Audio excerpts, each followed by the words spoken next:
Assalamualaikum warahmatullahi wabarakatuh. Halo teman-teman, perkenalkan, aku Tanita Rafina Fitriani dari jurusan Pendidikan Sosiologi dan Antropologi, dan ada rekan saya Alvis Bianani Surya dari jurusan Pendidikan Sosiologi dan Antropologi. Hari ini kita kedatangan tamu spesial nih dari adik-adik generasi Gen Z yang lucu-lucu dan tentunya pintar-pintar. Sebelum kita bercerita dan berdiskusi lebih lanjut, kita sebaiknya lebih mengenal dulu nih siapa mereka. Oke, boleh diperkenalkan namanya? Perkenalkan, nama saya Dewa Desmoro, saya siswa kelas 7 di SMA Negeri 1 Semarang. Saya Jalan Tinggi Sisa Leniar, siswa kelas 7 dari SMA Negeri 1 Semarang. Hari ini kita akan membahas mengenai penggunaan media sosial oleh generasi Gen Z. Kita langsung aja ya. Jadi dalam penggunaan media digital nih, kalian tuh sering banget nggak sih menghabiskan waktu lama dalam penggunaan media digital? Iya, sebagai Gen Z saya mengakuinya. Karena di dalam media sosial itu, para Gen Z itu bisa menemukan hobi mereka, kesukaan mereka. Jadi intinya gini, dalam media sosial itu, apa yang dibutuhkan oleh generasi Gen Z ini sangat-sangat ada.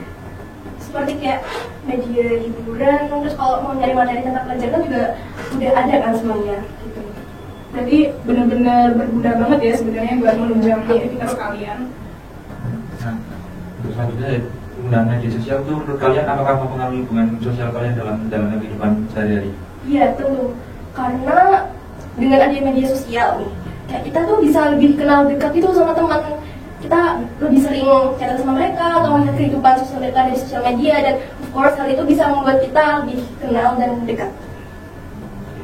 Berarti bisa buat sarana untuk mungkin stalking ya, yang teman-teman yang mungkin jauh yang jarang diketemui gitu ya.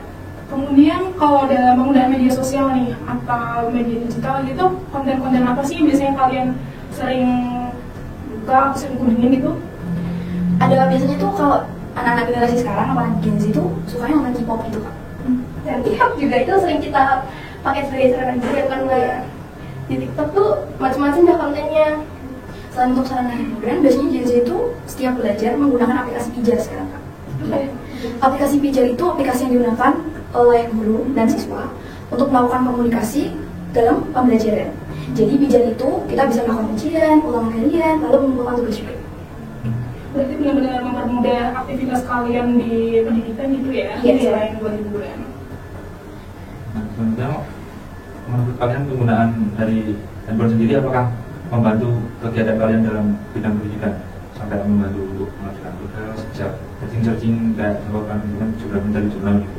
Iya, seperti kalau bisa ada tugas nih, kita tuh bisa langsung cari sumber jawaban di Google. Apalagi sekarang ada ChatGPT dan AI yang itu tuh sungguh membantu banget sih buat tugas-tugas sekolah kita. Dan kita juga bisa nyari materi. Kalau misalnya kita nggak paham nih materinya apa, kita bisa nyari penjelasannya di YouTube atau Google. Sekarang kan banyak ya platform yang bisa Tadi disebutin kalau kalian tuh saat ini tuh dimudahin banget dalam dunia pendidikan itu dengan adanya ChatGPT.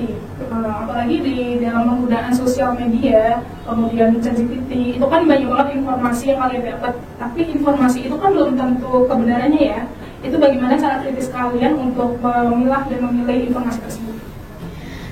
Biasanya sih kami lebih mencari informasi lebih dalam lagi ya. Misalnya kalau ada berita tentang pendidikan yang menurut kita tuh kayak belum benar informasinya, itu biasanya kita tanyakan ke orang sekitar, seperti orang tua, guru, ataupun guru BK sekarang kalau di sekolah.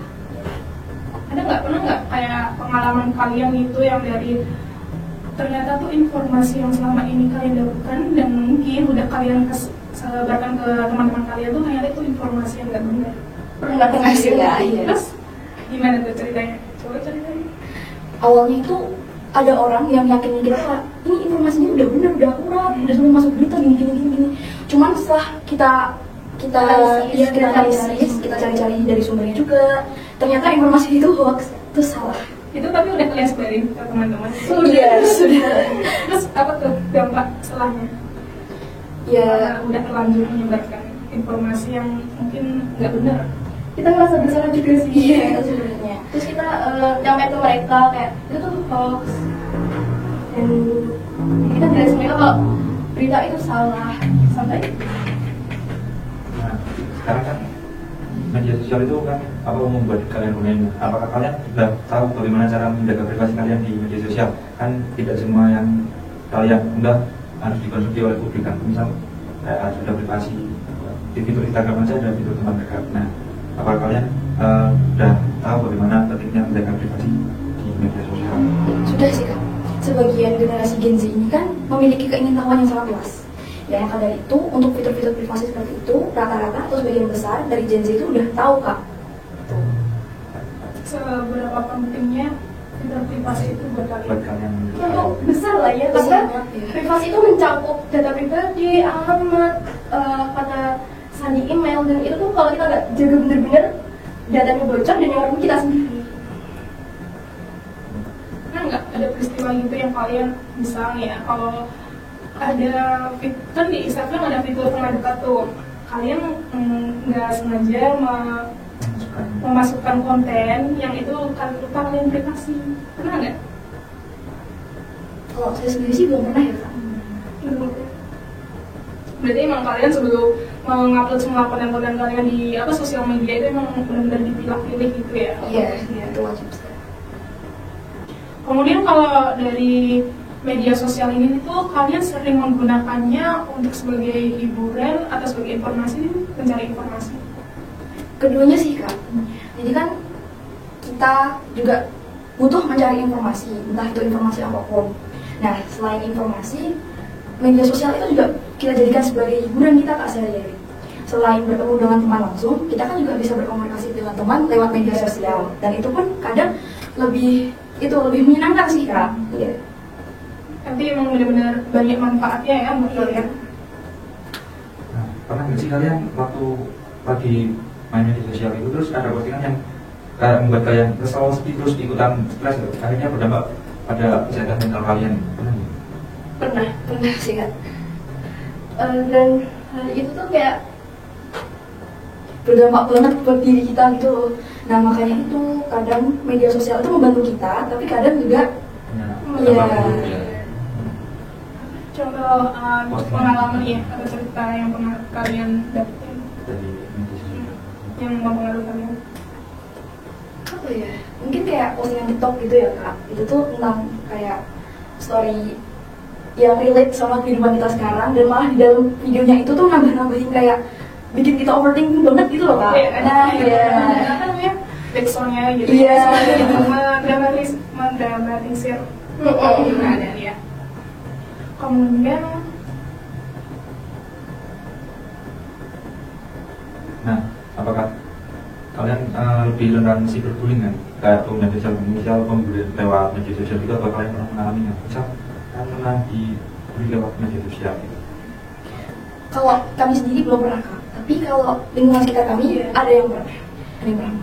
dan dia tuh kayak suatu hari dia itu nge-post foto dia di Instagram gitu, dan di comment sectionnya tuh teman-teman kita tuh like berbicara hal buruk, yang kurang enak. berarti emang dari sosial media ini tuh kalian harus berhati-hati banget gitu ya dalam menggunakannya agar tidak memperoleh dampak buruk, penilaian buruk gitu ya. Atau kalian pernah memberi penilaian buruk yang mungkin menjurus ke bullying ke atau mungkin konten-konten para influencer nih, kan mereka mungkin nggak tahu kalian ya siapa, makanya kalian lebih bebas buat berkomentar gitu. Enggak sih Kak, kita nggak pernah berani komen di media sosial karena itu berdampak banget buat diri kita ya. Mungkin kalau nggak suka sama seseorang atau suatu influencer gitu kan, ini kita berdiam aja dalam hati. Karena kita tahu kalau rasanya dibully itu nggak enak, dan kita nggak mau orang itu melalui. Positif banget ya berarti ya teman-teman sekalian, dari adik-adik Gen Z ini mereka udah bijak dan pintar dalam penggunaan media sosial. Oke, sekian dari diskusi kami mengucapkan terima kasih kepada adik-adik Gen Z yang lucu ini. Wassalamualaikum warahmatullahi wabarakatuh.